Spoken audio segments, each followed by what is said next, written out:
All right, so it's the next day. It is in the afternoon. I'm super tired. Zero excuses. So, I goals for today: oil pan back on, Vanos unit in solenoid it reassembled, and valve cover reinstalled. Now, when I bought gaskets for this whole job, I purchased this is a valve cover gasket, and there's another valve cover gasket down there. Simply because I was not sure what valve cover to go with, right? Because I have an M50. It comes with a magnesium valve cover. And this one has been horribly painted at some point in its life. Not by me, but obviously with the turbo and the heat, the floor is not the best example because it's obviously not super duper flat, but there's quite some warpage going on.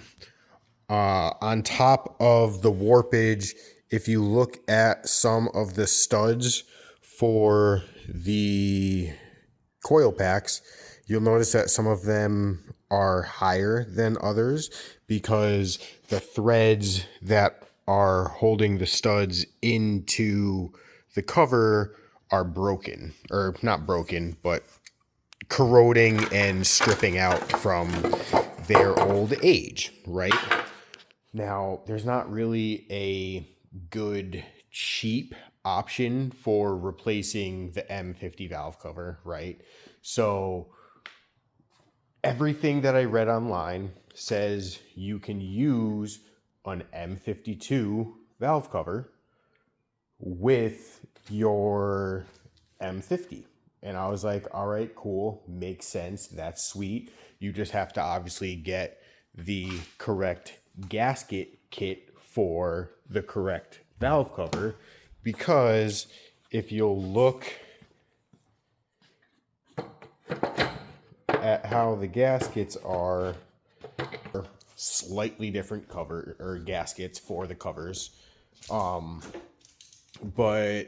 my main concern is coil packs, because my car with the turbo kit and the EMU black is tuned with the M50 coil packs, right?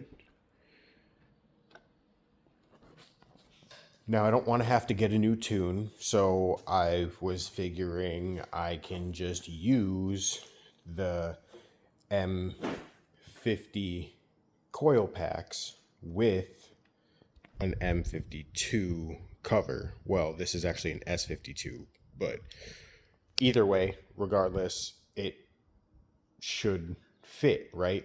Everything that I read online says that you can use the M50 in the M52, but you can't use the M52 in the M50. Unless I'm thinking that that's backwards. But as they say, you can't believe everything you read on the internet, so you need to try it out for yourself. Hence, buying two gaskets, and I have an M52 cover and an M50 cover. I have M50 coil packs, and I have M52 coil packs on a table over there. So, first of all, they definitely don't line up. So, directly on, you can get one to line up, but the other one is going to be off. There is no way around it. There's no possible way to get that second hole to line up. Obviously you could drill or cut this out and, just not have it completely secured in there, but why would you want to do it that way? So That, number one, I can't use the M52 cover with my M50 coil packs. But let's see if the internet is correct about being able to use one of the coil packs on the other. Because from what I've seen, it looks like the hole spacing is different. So here is my M50 cover. I'm going to put it over this one. You see the hole is at the front for the oil fill.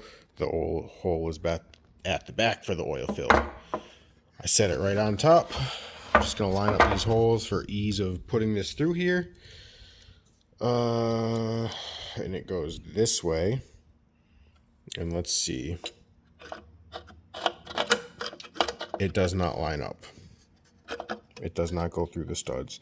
Now, again, you could wallow that out and, make it work. Actually, this one would work a lot better because you would just join those two holes together and the stud would go through the middle. So, in theory, you could work. You could do that. So I guess that is what the internet was trying to say, is you can get the M52 coil packs to work with an M50 cover. So then the other thing I need to look into now is if I go with the M52 cover and the M52 coil packs, am I going to need a new tune for that, or should that be all right to run? So I guess I've got a little bit more research to do, but first things first, I need to get this oil pan reinstalled. All of the surfaces and everything are already prepped and ready, so I just need to clean up the gasket. I am going to slap some silicone on it. I'm not going to... So it's a rubber and metal gasket. Oh, excuse me. It's a rubber and metal gasket. So what I'm going to do is, see, it's got rubber around the inside and metal around the outside. What I'm going to do, just to prevent just any leaks and having to pull the oil pan to do it again, because the rubber obviously is not in perfect condition, but everything is still intact. I'm just going to run a bead of silicone on the top, and I say a bead, but I'm going to make it smooth. It's going to be nice. I'm not going to overdo it. So I'm just going to run it just on the metal and not on the rubber. So I'm going to do it both sides, just a nice smear all the way around. Obviously flatten this tab back out, but actually no, don't do that until after you install it. But yeah, there's separation points. If you break the separation points, you have to get a new gasket. But if the separation points are all intact, then the gasket is still good and you can reuse it. But I'm just going to clean this up, smear some silicone on the top and the bottom of the gasket, and then reinstall the oil pan. Once the oil pan's installed, then I need to make my decision about what valve cover I'm going to use, because at this point I don't want to use the metal cover because I just have a feeling it's going to keep leaking because of the fact that it is warped from the constant heat of the turbo.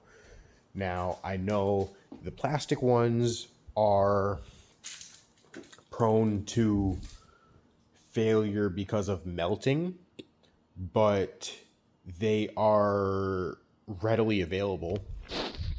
I already have 2 of them.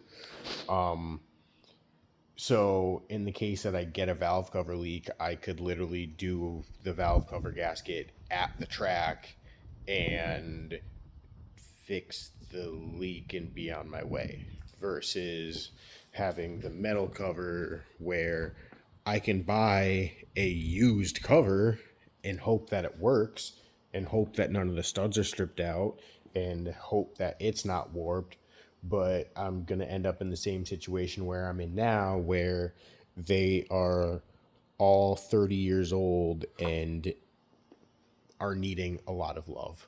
I guess the other thing I could do would be to bring it to a machine shop and see if they could plane it for me to get it flat again. But if I have everything to make an M52 cover work and it will work with my tuning, then why wouldn't I just go ahead and do that? So I'm gonna go ahead and get prepping the uh, oil pan gasket and doing a little bit of research on the coil packs. But until then, what do you think I should do? Drop it down in the comments and let me know what you think about the tuning aspect of if the M50 and M52 coil packs are similar enough to just switch back and forth or not. I forgot my drink in the container, so I had to go back and get it. This reminded me that this is what I dealt with yesterday, and it was in the rain too. We were trying to sell this car, and first of all, that's a problem. But second of all, and this is hilarious because we've had this car started so many times. I don't know if you're going to be able to see down in here. Let's see if I can get it to focus. Nope, you're not going to see it. Oh. Anyways, the starter decided it was going to back itself out. So it's mounted on two ears, so there's two mounting points, and then in the center there's a dowel. You can only visibly see one of the mounting points and the dowel. The other one, you can't see it. So I don't remember if it was like this or if something happened to it, or I don't know. We did not dig into this car that much, but we have driven it a few times. It's been running a lot. I showed it to a friend of mine. Actually, a friend of mine. He's a person that I became friends with him after selling him my car. So I sold my BMW 540. It was a 97 540i 6-speed 4-door. Thing was perfect. It was my first BMW. It was everything that you could imagine a BMW would be. So I sold it to this kid. We remained friends on Facebook. He got into drifting. I've seen him at drift events, blah, blah, blah, blah. We've remained friends.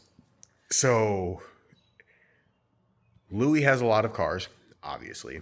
And he was like, I got to get rid of some. I got to get rid of some. I got to get rid of some. So I posted that E36 sedan for sale in the hopes of trying to offload it to one of my friends that wants to get into drifting.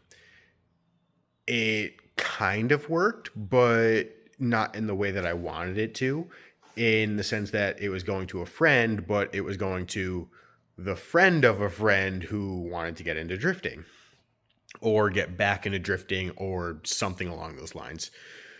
But anyways, I showed it to them last weekend and kid loves it. I didn't have the title on me, unfortunately.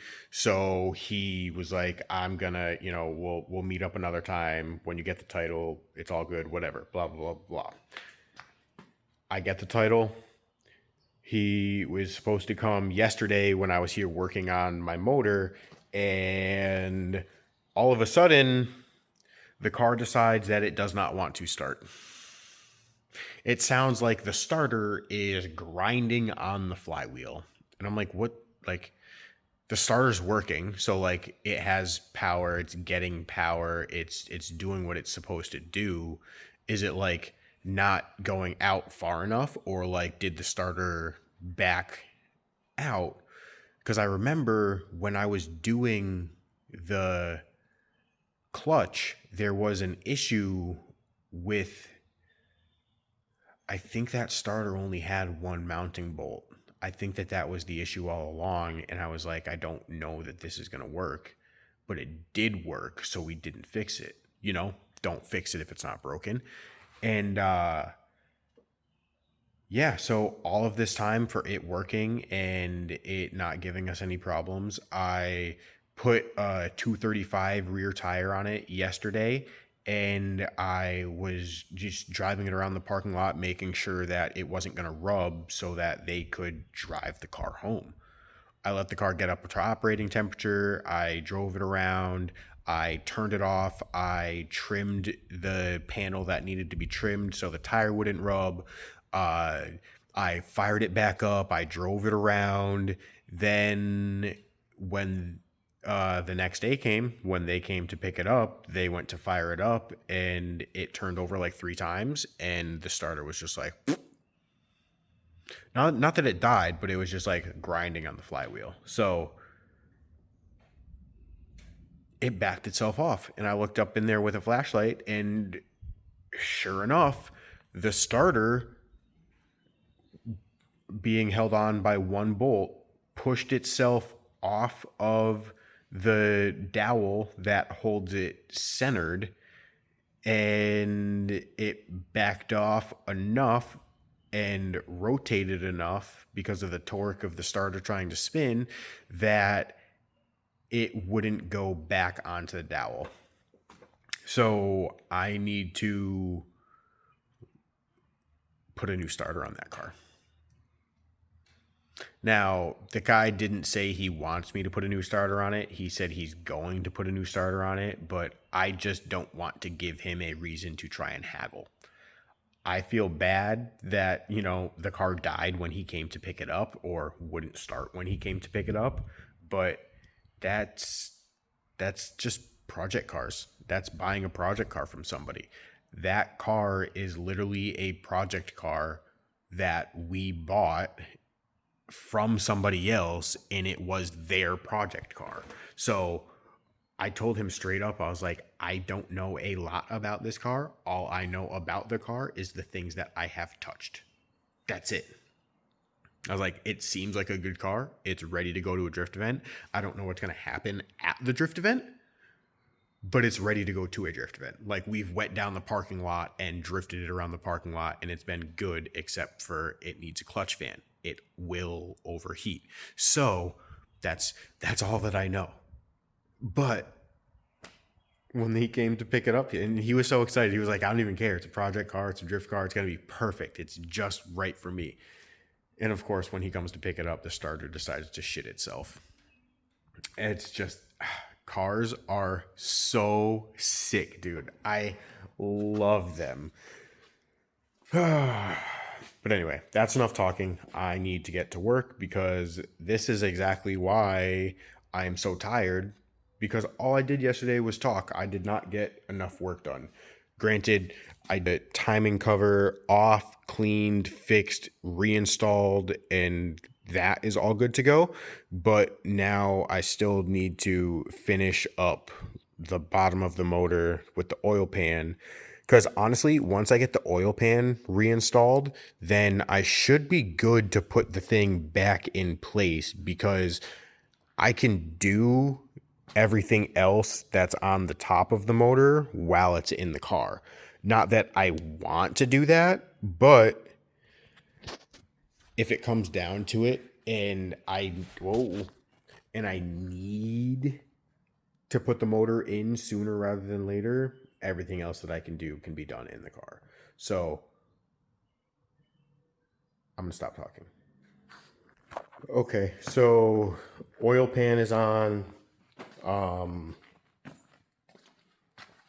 Vanos is on basically the front of the motor. I just have to put the front pulley on, and then the front is ready to go back together. But I wanted to address the valve cover portion now that the Vanos is on and I can, reseal the motor. So the consensus online is that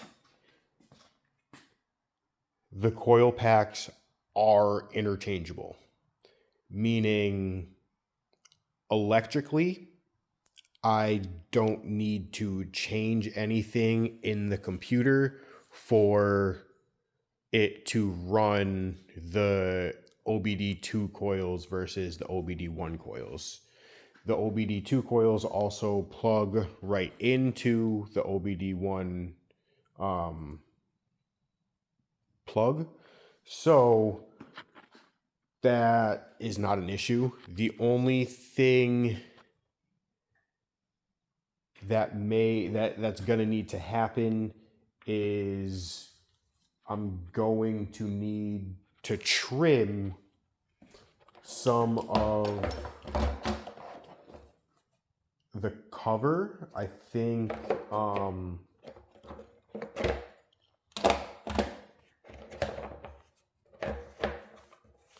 hang on, struggling here. So with the cover on, you see there's nowhere for the plug wires, or coil pack wires rather, to go. With the OBD1, there are these cutouts where the wires come over from the intake side. And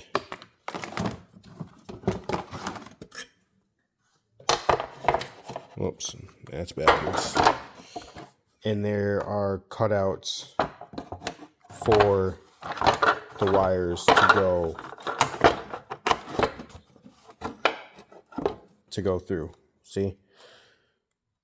So that is really the biggest concern that I have, is having to modify the cover in order to fit the wiring to go to the coils.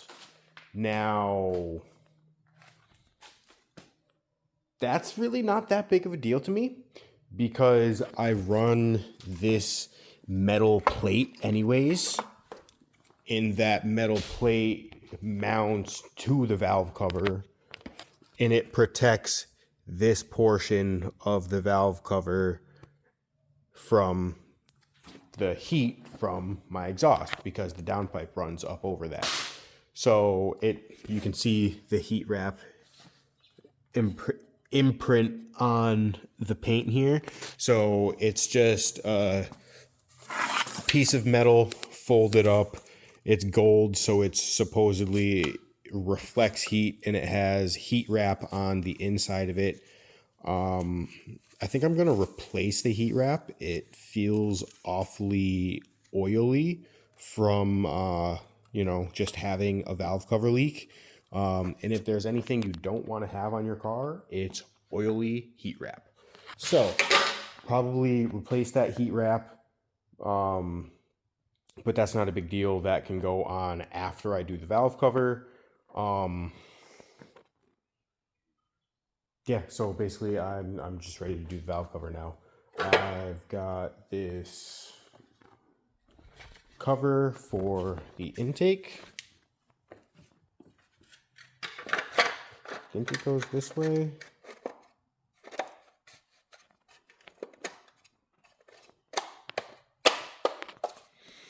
And that just stops any splattering from going on. But yeah, so I'm going to use the M52 cover. I've got M52 coil packs. I think these are factory ones, but I'm not sure. There's not any markings on them. These are Bremy, so these are definitely aftermarket, but they are, you know, an OEM manufacturer.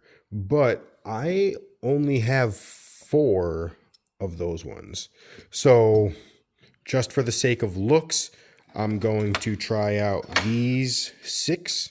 And then if these 6, or if I have any issues with them, I'm just going to swap them out one by one with these made in Germany ones. Because they actually have 0 markings on them, which is a little bit concerning. But supposedly they came out of a running driving car, so they should work. But let's prep this valve cover. So I already prepped the mating surface. Mating surface is prepped already.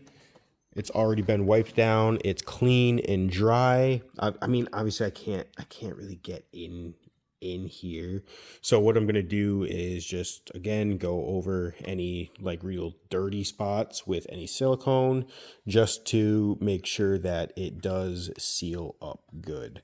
That actually feels a little greasy in there. So I am going to run a cloth over it just to make sure it's clean and dry, because that is one of the only places that you actually need the silicone. When you're doing these valve covers, they recommend you silicone this half moon, the crack at the front cover here, and then the crack at the front cover here. Besides that, you're not supposed to need any silicone. Obviously, a little bit isn't going to hurt you, but it's not necessary. So let me open up the gasket and make sure that I have everything ready to go. I'm back again today, and it is time to put the motor back in. So again, just doing a little bit of maintenance and cleaning. Like I thought, there's no bushing in there. So it is just spline on spline, bouncing around. And I have, where did I just put that box down? Oh, right in front of me. That's what it's supposed to look like. There's a plastic bushing that's supposed to be on the inside of it. That quiets it down. See? No plastic bushing here. So I got to take this cap off and put that cap on. I also, if you see that strand sticking out, that is a sign that your flex disc or your Jubo is failing.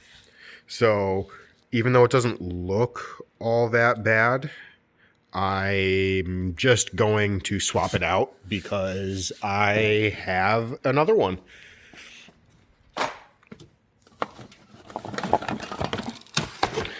Brand new inbox that I bring with me to drift events.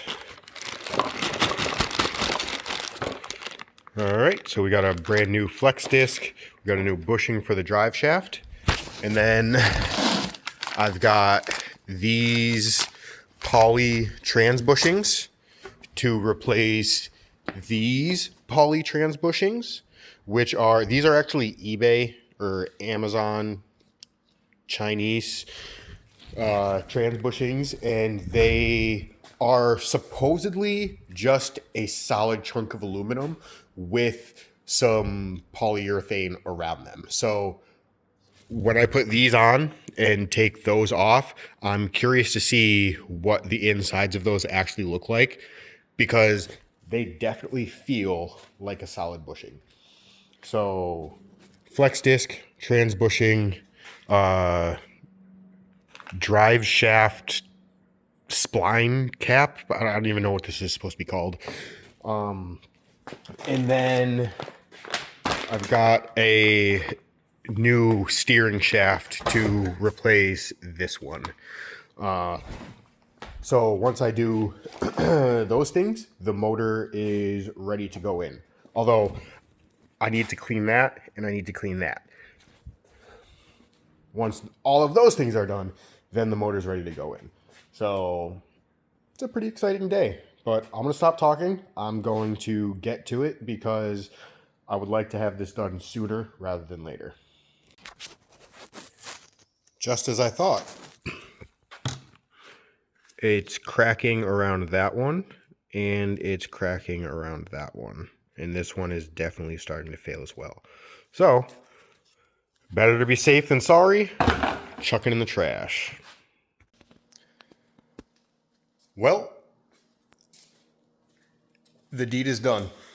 It took me about 6 hours from the time I got here until it is at this point where the motor's in, the exhaust is all connected, it fired up. I did new AN lines. I started doing the intercooler piping. The intercooler, it's basically at the point where I just need to put the intercooler, the radiator, bleed the cooling system, put the front end back together. This is still not together. It's just kind of placed here. I have to put the belt on. I started it with no belt because there's no power steering fluid and there is no water in the motor. So I just started it as it is. It fired right up. I removed this relay and I cranked it for probably minute and a half until it built oil pressure. Once it built oil pressure, I put that relay back in. That relay is for the fuel pump. So once I had oil pressure, I put the fuel pump relay back in, cycled the key a few times just to build fuel pressure. And then when I finally went to turn it over, it fired right up. So, like I said, it runs. I still have a few things that I need to put on. I have to put on the chassis bar. I need to tighten down the flex disc bolts and install the third one. Clamps for radiator and some intercooler couplers and stuff like that. And then just the front bumper, the nose panel, and bolt down the radiator support. I also, since I switched to the OBD2 cover, you see that my coil wires are pretty close to the downpipe there. Now I had a heat shield that I had mounted to the OBD1 cover. Obviously I need new heat wrap to go on it, which I have in this box. It's a roll of heat wrap. But this went in here like this. Just trying not to damage anything. And it bolted to the valve cover. So what I think I'm going to do, I don't really like that all that much. It's kind of a pain in the ass to do. And you see, it's a pain to fit past the downpipe. So what I'm going to try and do, and you're not going to be able to see, but there is 2 holes down right by where my finger is that are threaded holes into the exhaust manifold. So what I'm going to do is try and build a pedestal off of that can either rivet or bolt to this and hold this up in place between the downpipe and the coil wires, just because I want it to be somewhat easier to remove than having to do the 3 valve cover nuts. But that's where it's at. That's where I'm going to leave it for today. It runs again. So that's exciting. And I put this cardboard underneath it just to see if it's going to leak at all. There is, what is this? There is something here. What does that smell like? Oh. Let's put that back under there.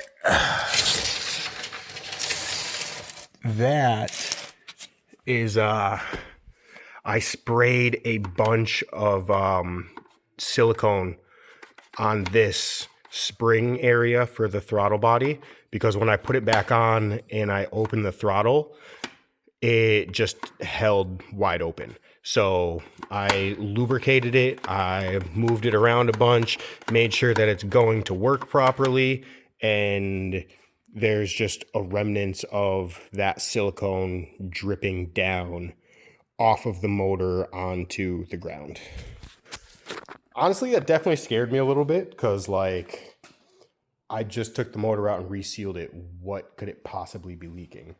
But I need to remember that it did, it leaked out some water, and it was still dirty, and there was still some crud and crust on it when I was installing it. So it very likely is going to drip something off of the motor overnight.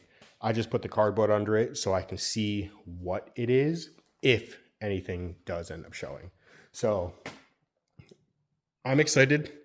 I should have it running and I say running, it's already running. I should have it driving tomorrow. I can't wait. I have been looking forward to driving it, because as much as I enjoy driving this and getting over 38 miles to the gallon, that thing is just fun. So yeah, I look forward to finishing that thing up tomorrow. I got to remember to get fresh oil, because I just put some 1030 or 1040 in there just to cycle through, and then I'm going to do an oil change again either tomorrow or Thursday or Friday before I go drifting, and put the fresh 1550 that I run in the car. So pretty successful. It took longer than I expected, only because I didn't have consecutive days to work on it. I took it out one Sunday, and then I didn't touch it for 2 weeks. So, or maybe it was a week and a half. Either way, I'm glad it's back in. I'm glad it still runs, and I look forward to drifting it this weekend. Another day and some more progress on putting the E36 turbo drift car back together. And she's all back together. The front end is on except for the bumper. I still got to put the plastic cover over here. I need to get some more distilled water. It's so close. Hang on. Like, it's right there. But I know that once I turn the car on and the thermostat opens, it's going to take some coolant. So I definitely need probably a quart. So I'm just going to end up grabbing a gallon just so I have some extra.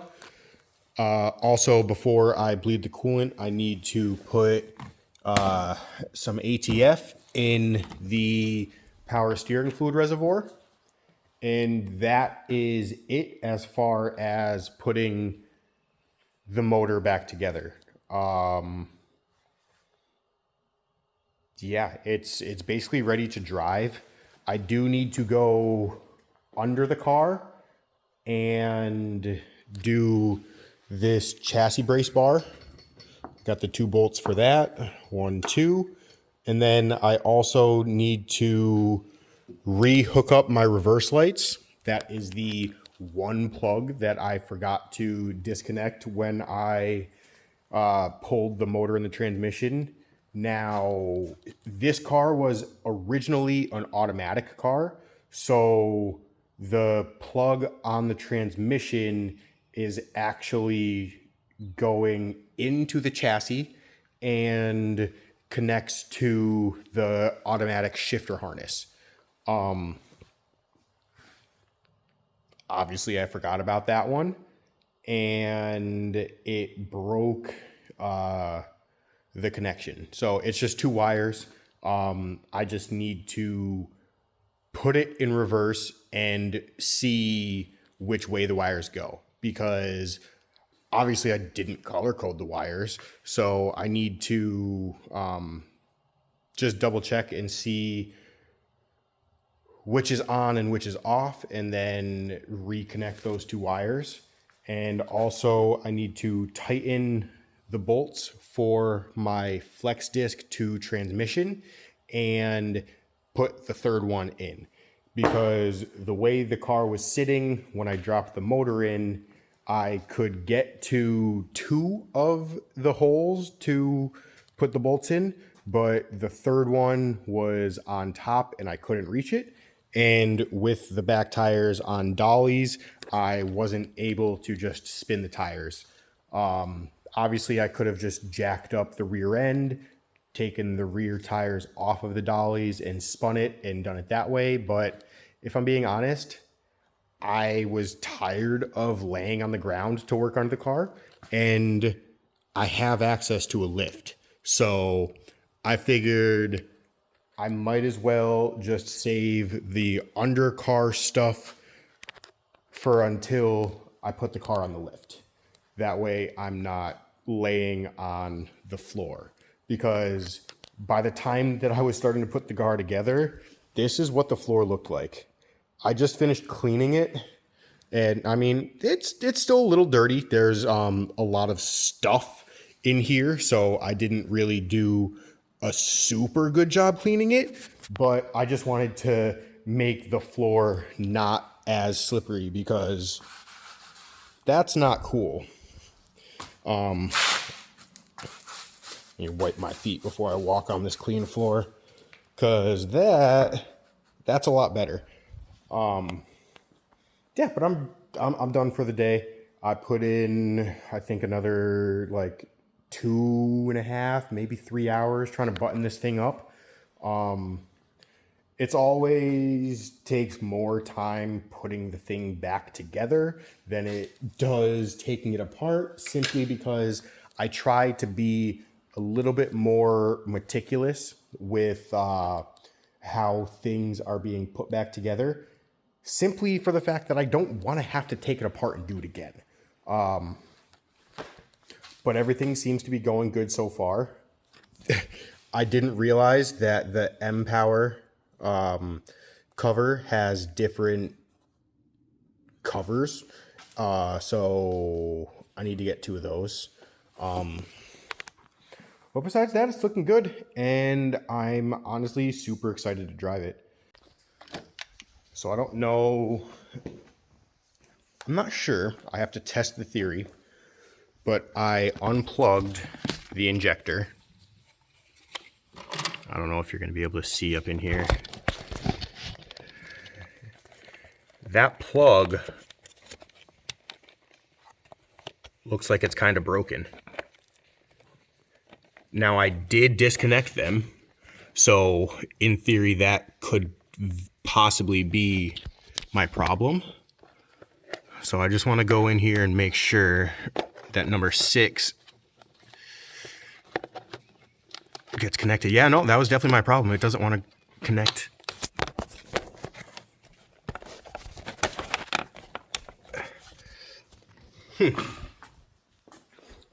I think that was my problem.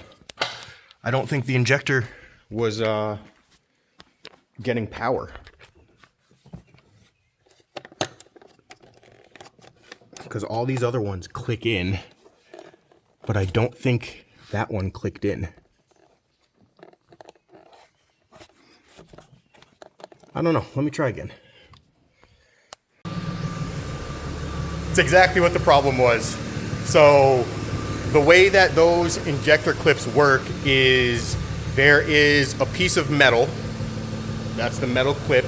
And the metal clip sits over the plastic pegs that hold the plug together.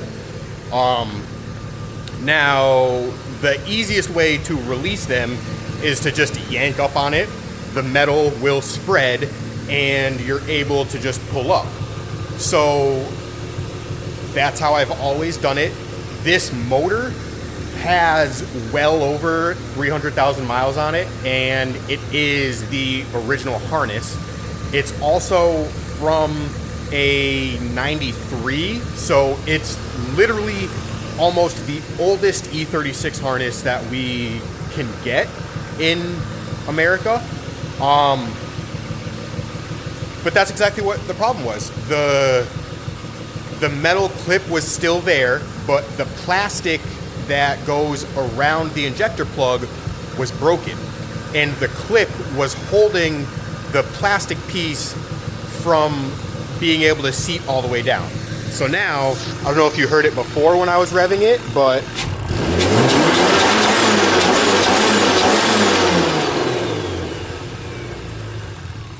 it sounds much better now. So I'm just gonna let it get up to operating temperature, let it do its thing. I need the thermostat to open. I need, what else do I need? Charging the battery. Oh, the alternator is working, the battery is charging. So I will turn that off. But that's it. I need to re-straighten my steering wheel. My steering wheel is super off. I definitely was off on the splines a little bit, which honestly shouldn't be a big deal. I need to put my front bumper back on, but that's it. She's ready to go. But I'm just gonna let this thing run, let it do its thing. I need to make room to pull this truck in so that we can change the carrier bearing or the center support bearing or whatever you want to call it. So I'm done with the E36. I'm gonna come back tomorrow just to finalize everything, test drive it, make sure it's all good, pack it up for the drift event, and that's basically it. The pulling of the motor, the reseal, the new valve cover gasket, tons of stuff. Super excited about it. Oh, we just burped some air out. That's exciting. I saw the bubbles. Yeah, that's sick. I can't wait to go drift this thing this weekend. Well, I made it to the event. I passed tech, and I am in grid waiting for my first lap. I don't have any GoPros set up or anything. I wanted to, get out on track and make sure the car is working. But I'm here. I'm ready to drift. Let's see how this goes with tires that have more grip than I'm used to. That was wild. I don't think I've ever driven this car with it that gripped up before. So I went back to my pit area. I think I put 5 more PSI in the rear tires. But yeah, let's see how that does it. Vent went okay. As I was saying, I was kind of concerned about running the 200 treadwear tires because I don't like breaking axles. So I've never really driven my car this gripped up before. It wasn't that it was undrivable. It was just that I was not used to the car with that much grip. I put 5 extra PSI in it. I think I started at 40 and put it to, I started at 40 and put it to 45. And it made the car feel a ton better. And not necessarily better in the sense of it was faster, just better in the sense of it was easier to get it into drift and to stay in drift versus with the lower pressure and the more grip making me have to rev the piss out of the motor and lots of clutch kicks. But the alternator, it died on me. It is still charging, so to speak. I only noticed it because the battery light came on, right? And when the battery light comes on, automatically I look down at my voltage gauge. 891, that's probably not good. Now it's at 886, but anyways, it was at 12.2 all day long. So it's normally around 14.5, but it fell to around 12.2. That is when the battery light comes on, because the battery light comes on when the alternator, when the battery voltage is higher than the alternator voltage, which is exactly what is happening right now. My battery has 12 volts, but there's only that much coming back to it from the alternator. So, stupid me. I probably should have just stopped drifting and tried to find an alternator to put a new alternator in the car. However, I did not feel like working on the car and I just wanted to drive. So, I kept an eye on the voltage, and as long as it didn't drop below 12 volts, I was safe to drive, because that's what the system works on, right? It works on 12 volts. So it was fine until it held 12 volts until the very end of the day, where obviously now I'm on my way home and it is at 8.6. So for the first 20 minutes of the drive, it was at 9.6. Now it is slowly going down and down and down. The hope is that I make it home. Worst case scenario, I pull over to the side of the road and one of my friends is not following right behind me, but we are going to the same town, and he has an E36 on his trailer with a good alternator. So this is exactly what I did last time from the last event where my alternator failed on me. Was I took the alternator off of his car, drove my car around, got the new alternator, put my alternator in, then went back to his shop and put his alternator back in his car. So, worst case scenario, that is what I'll do. Well, I guess worst case scenario is my fuel pump stops working and I blow the motor. But if it didn't happen while drifting, it's probably not going to happen on the drive home with the car not really under any sort of load at all.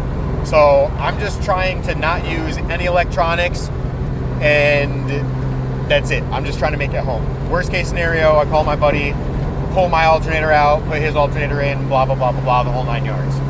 But it was a good day of drifting. My whole family ended up coming out. 3 of my 3 brothers, my nephew, my cousin came out, and my mom even came out as well. So it was a good time. It's always fun getting the family out to the events and getting them in the cars. Oh, my brother's wife came as well, so it was a whole family affair. It was a great time. I had a lot of fun, and I can't wait to go drifting again. It's always so stressful getting the car ready for the event, but once you're there and at the event and drifting, it is always such a blast. So while I didn't film any drifting today, I just enjoyed the day. I hope you enjoyed this insight into maintaining a drift car and getting a drift car ready to go drifting, and a little bit of the nuances of testing a drift car after you've just had it apart and are testing out new parts. So it's all fun and games until you're on the side of the road and you want to go home, but your car won't run.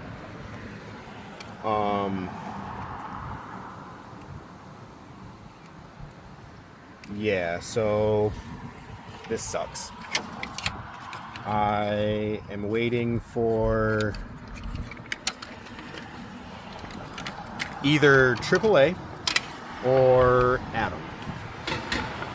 The route that we normally take, his truck or his GPS did not have him go on that route, so he ended up on the highway. And on top of him ending up on the highway, I realized that I don't have my toolbox, which has all of my sockets. So essentially, to do this job, I need I need short sockets to get down into the so I need a short socket. You're not going to see any of this. I need a short socket to loosen the pulley so I can take the belt off down in there. And then I need a short socket for this top bolt right here. That one right there. So I have a long socket set. I don't have any short sockets. So there's no way for me to, and even if I could use the long sockets, they are all 1/2-inch drive sockets. So I'm not even able to use them because the 1/2-inch ratchet is too big to get into where it needs to go. So I'd have to put an adapter on it to use it with a 3/8, which just pushes everything back even further and further and further. So unfortunately, I can't have Adam just come here. He needs to either make a stop and buy a socket set with short sockets, or be able to go to his shop, take his alternator out, then come here with his alternator so he can take my alternator out and his tools to put my alternator or his alternator in my car. So honestly, the more that we look into it logistically, the more it seems like I am probably just going to wait for AAA to come pick me up. I already put in the work order. They claim it's only going to be 80 minutes. We'll see about that. So I'm just sitting here waiting for my tow, eating a Rice Krispie treat. How much you want to bet that guy comes over to talk to me about something? By all means, if you can get me a tow truck faster than my tow truck's coming, hell yeah, let's go. I will pay him to bring me home. But I can't leave. Oh, look at, we got another one. Oh, she doesn't care. She's about to pull that truck over.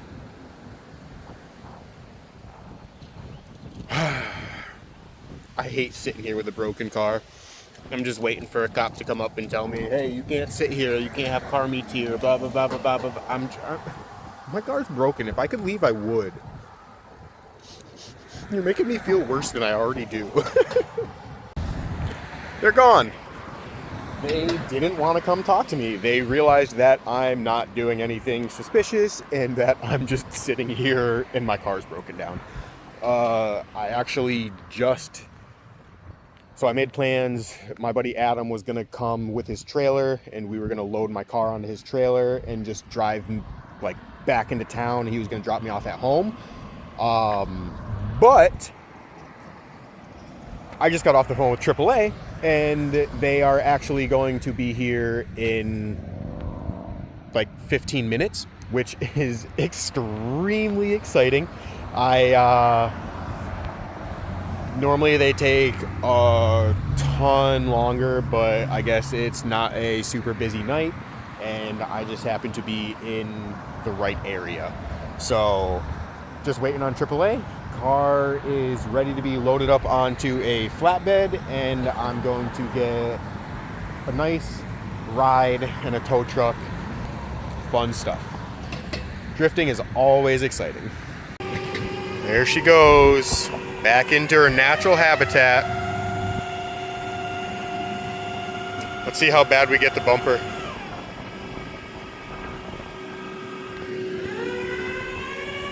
Plenty of room. You're good? I'm just gonna turn the wheel. Oh, okay. It might be locked. Yeah, it might help just a little. I just don't want it to go off the side of my bed, that's all. Yep. All right, should be unlocked now.